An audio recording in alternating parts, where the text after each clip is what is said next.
نحمده ونصلي على رسوله الكريم أما بعد فأعوذ بالله من الشيطان الرجيم بسم الله الرحمن الرحيم وتوبوا إلى الله جميعا أيها المؤمنون لعلكم تفلحون وقال النبي صلى الله عليه وسلم التائب من الذنب كمن لا ذنب له أو كما قال عليه الصلاة والسلام۔ محترم بزرگوں اور دوستوں، توبہ سے متعلق میں کچھ بیان کرنا چاہتا ہوں۔ ابھی جو آیت کریمہ آپ حضرات کی خدمت میں پڑھا، توبوا الی اللہ جمیعا ایھا المؤمنون لعلکم تفلحون، جس کے معنی اور مطالب یہ ہے کہ اے مومنوں، تم سب اللہ کی طرف رجوع کرو، شاید تمہاری بہتری ہو جائے۔ توبہ کے لفظی معنی ہیں رجوع کرنے کی، اللہ کی طرف رجوع کرنے کی۔ یہ آیت کریمہ صحابہ کرام رضی اللہ تعالیٰ عنہم کے شان میں نازل ہوئی۔ وہ ہمتاً تائب تھے، شرک سے، معصیت سے بیزار تھے۔ پھر سبوں کو جو توبہ کا حکم ہوتا ہے اس کے کیا معنی؟ ایک بزرگ سے یہ مسئلہ پوچھا گیا تو انہوں نے جواب دیا کہ توبہ ادنا اعلیٰ سب پر فرض ہے، ہر آن، ہر لمحہ، ہر پل، ہر سیکنڈ توبہ فرض ہے، مگر ہر محل میں توبہ کی صورت بدل جاتی ہے۔ باطل پرستوں پر باطل پرستی سے توبہ کرنا اور ایمان لانا فرض ہے، عاصیوں پر معصیت سے توبہ کرنا اور عبادت میں مشغول ہونا فرض ہے، محسنوں پر فرض ہے کہ افعال حسن سے احسن کی طرف قصد کریں، ایک مقام پر ٹھہرے نہ رہیں بلکہ روش سالکانہ اختیار کریں۔ بھائی توبہ اگر صرف ظاہری گناہوں سے ہوتی، صرف لفظ سے ظاہری سے توبہ ہوتی تو پیغمبروں کو توبہ کی کیا حاجت تھی؟ وہ تو بالکل معصوم تھے، وہ گناہ صغیرہ اور کبیرہ سے بالکل پاک تھے، مگر ان حضرات سے بھی توبہ ثابت ہے، اور وہ مانن ایک حساب سے ایک جگہ پر ٹھیک ہے۔ حضرت موسیٰ علیہ السلام پر جب تجلی ربانی ہوئی اور عالم بے خودی سے جب ہوش میں آئے تو آپ نے فرمایا تبت الیک، قرآن کہہ رہا تبت الیک، میں نے تیری طرف توبہ کیا، یعنی میں نے تجھ سے توبہ کیا۔ بظاہر توبہ کا محل نہ تھا، مگر آپ کو یہ خیال آیا کہ ادنا بندہ،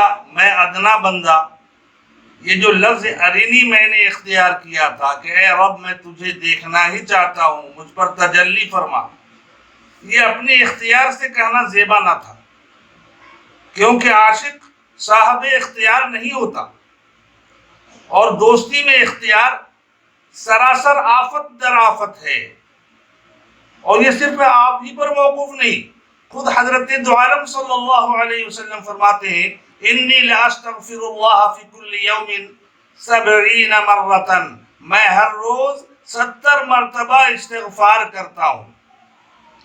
اس کا سبب یہ تھا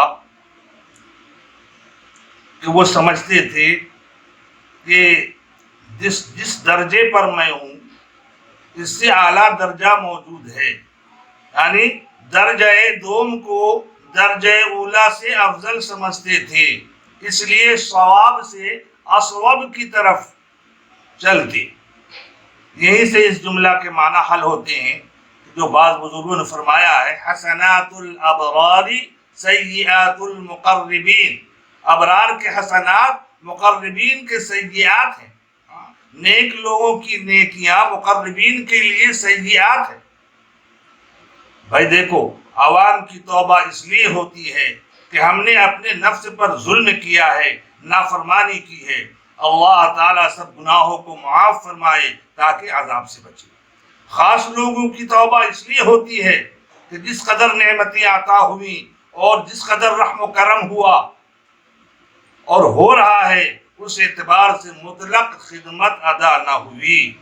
اور خاص الخاص لوگوں کی توبہ اس لیے ہوتی ہے کہ ہم نے اپنے آپ کو صاحب قوت و طاقت کیوں سمجھا، اپنے کو عاجز و نیست کیوں نہ سمجھا، اپنے کو موجود کیوں نہ سمجھا۔ اگر کوئی قوی ہے تو وہ اللہ کی ذات ہے، اور کوئی موجود ہے تو وہ اللہ کی ذات ہے۔ اپنے آپ کو میں نے اس رب کریم کی ذات میں فنا کیوں نہ کر دیا، میں اپنے کو صاحب قوت و اختیار کیوں سمجھا۔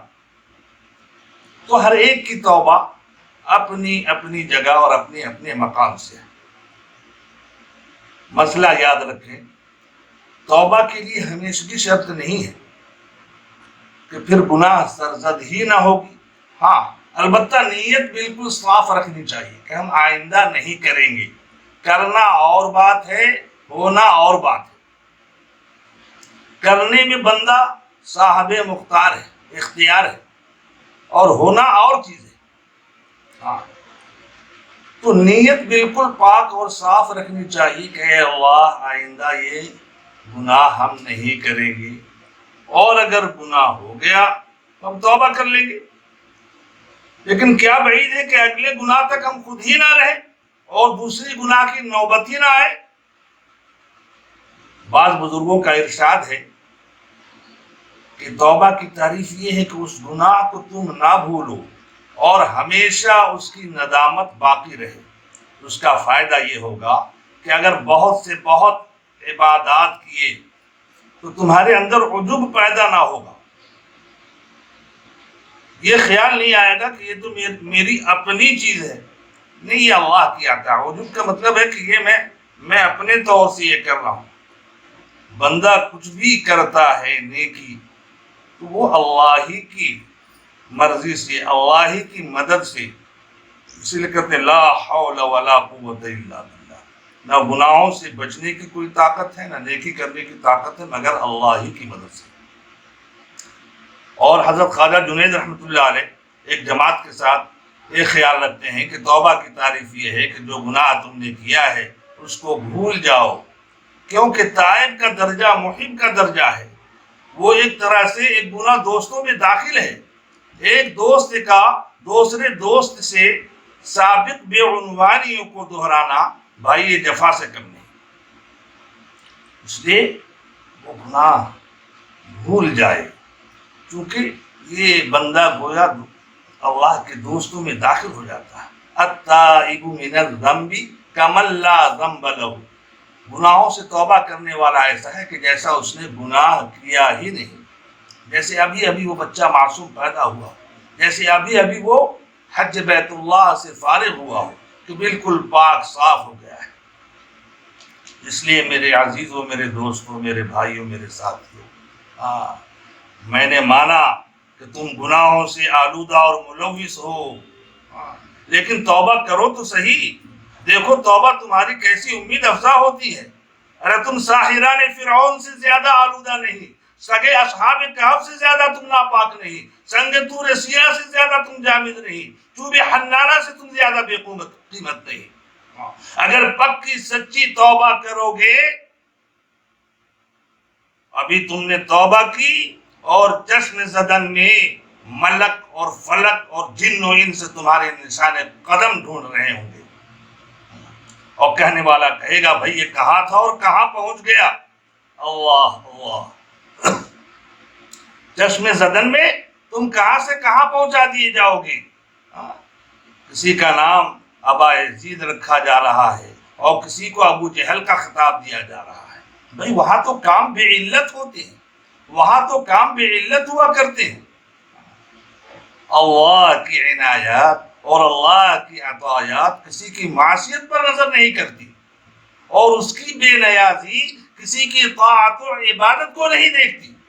کیا تم دیکھتے نہیں کہ آذر کے گھر میں ابراہیم خلیل اللہ پیدا کیا جا رہا ہے، اور ابو جہل ابو لہب کے گھر میں محمد الرسول اللہ پیدا کیا جا رہا ہے۔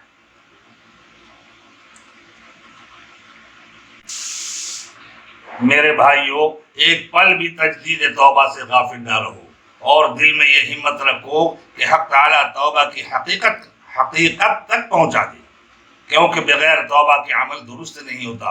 اس کا سبب یہ ہے کہ ایمان جو عمل کے لیے ایک بڑا سرمایہ ہے، اس میں حلاوت پیدا نہیں ہوتی۔ تمہیں معلوم ہے اس راہ میں طلب قدم کون رکھتا ہے؟ ایمان رکھتا ہے۔ اور ان کے احکام کے بوجھ کو کون اٹھاتا ہے؟ ایمان اٹھاتا ہے۔ اس خونخوار جنگل کو قطع کون کرتا ہے؟ ایمان کرتا ہے۔ اور اس بحر محیط سے پار کون کرتا ہے؟ ایمان کرتا ہے۔ اور شربت دیدار کون پیتا ہے؟ ایمان پیتا ہے۔ اور یہ درد عشق کس کو ہوتا ہے؟ ایمان کو ہوتا ہے۔ اور منزل مقصود کی تلاش کس کو ہوتی ہے؟ ایمان کو ہوتی ہے۔ اب اسی سے سمجھ لو کہ توبہ کو ایمان سے کیا تعلق ہے، اور ایمان کہاں تک ترقی کر سکتا ہے۔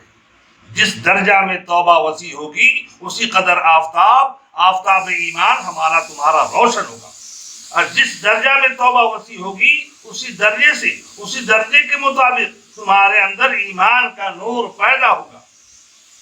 توبہ کی تو حقیقت ہی یہی ہے کہ ہماری صفات ذمیمہ صفات حمیدہ سے بدل جائے، یعنی ہمارے گندے اخلاق برے اخلاق سے بدل جائے۔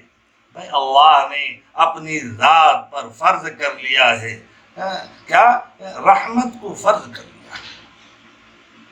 کتب ربکم علی نفسہ الرحمہ، اللہ نے رحمت کو اپنی ذات پر فرض کر لیا ہے۔ اور ایک جگہ فرماتے ہیں، حدیث قدسی ہے، وسعت رحمتی کل شیء، یہ قرآن مقدس کی آیت، وسعت رحمتی کل شیء، اللہ کی رحمت ہر چیز کو گھیری ہوئی ہے۔ اور ایک جگہ اللہ کے نبی صلی اللہ علیہ وسلم نے فرمایا، سبقت رحمتی علی غضبی، میری رحمت میرے غضب پر سبقت لے گئی۔ کہ عرش اعظم کے سامنے اللہ تبارک و تعالیٰ نے یہ لکھوا رکھا ہے، سبقت رحمتی علی غضبی، میری رحمت میرے غضب پر سبقت لے گئی۔ اللہ کے نبی صلی اللہ علیہ وسلم فرماتے ہیں کہ اگر تم سب کے سب متقی ہو جاتی، تم سب کے سب پرہیزگار ہو جاتی، تو اللہ تعالیٰ ایک ایسی قوم پیدا کرتی جو گناہ کرتی اور توبہ کرتی، اور اللہ پاک اسے معاف فرماتے۔ تو میرے معظم دوستو، میرے بھائیوں، ہم نے مانا کہ ہم چیونٹی کی طرح رینگنے والے ہی صحیح اور مچھر کی طرح بھن بھنانے والے ہی صحیح، لیکن جگر اور کلیجہ اور اپنی ہمت جو ہے شیر کی طرح رکھے۔ قیمت المرء ہمتہ، انسان کی قیمت اس کی ہمت ہی سے ثابت ہے۔ بندہ توبہ کرے اور ایک تنہائی کی جگہ میں کنارے گوشہ نشینی اختیار کر کے ایک جگہ اپنے سروں پر گرد و غبار ڈالے، اور اپنے ایک ایک گناہ کو چن کر کے اللہ کے سامنے روئے اور گر گڑائے۔ جب بندہ گرم آنسوؤں کے ساتھ سر بسجود ہوگا اور الحاح و زاری کے ساتھ رجوع کرے گا، تو دریائے رحمت جوش میں آئے گی، اور ہمارے سارے گناہوں کو اللہ معاف فرمائے گا۔ اللہ کی رحمت کی دریا ایسی وسیع ہے کہ جہاں ہمارے گناہوں اور ہمارے پاپوں کی وجہ سے اس کی رحمت کی دریا میلی نہیں ہوگی۔ ایک شیخ فرماتے ہیں، 100 بار توبہ شکستی باز عزیب آسا، ہی درگہے ماں درگہے نا امیدی نہیں۔ 100 مرتبہ بھی اگر توبہ کر کے اگر تو نے توبہ توڑ دیا ہے اور چھوڑ دیا ہے، پھر بھی تو لوٹا، کیونکہ اللہ کی بارگاہ ہی ایسی بارگاہ ہے جہاں نومیدی نام کی کوئی چیز نہیں ہے۔ لا تقنطوا من رحمت اللہ، اللہ کی رحمت سے نا امید نہ ہو، اللہ کی رحمت سے مایوس نہ ہو۔ اللہ تبارک و تعالیٰ کی بارگاہ کی طرف صرف ایک مرتبہ رجوع کرنے کی ضرورت ہے۔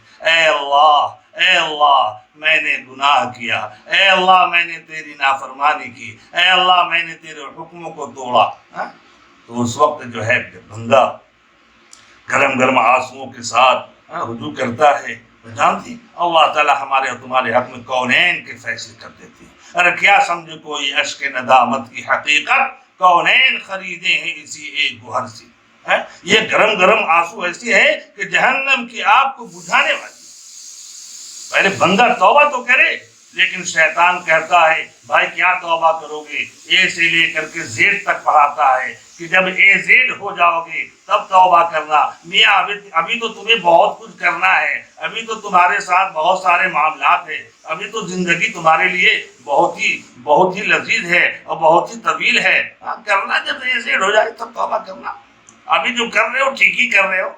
لیکن بھائی اے سے زیڈ تک تو شیطان پڑھاتا ہے، لیکن یہ بھید نہیں بتاتا کہ زیڈ تک پہنچے گا بھی یا نہیں پہنچے گا، کہ آنے والی صبح جو ہے تمہاری زندگی کی آخری صبح ہوگی. تو میرے معظم دوستو، ہم اپنی پہلی فرصت میں ہم اللہ سے رجوع کریں اور اللہ سے توبہ کریں. وقت فرصت ہے کہاں، کام ابھی باقی ہے، نور توحید کا اتمام ابھی باقی ہے. قوت عشق سے ہر پست کو بالا کر دے اور دہر میں اسم محمد سے اجالا کر دے.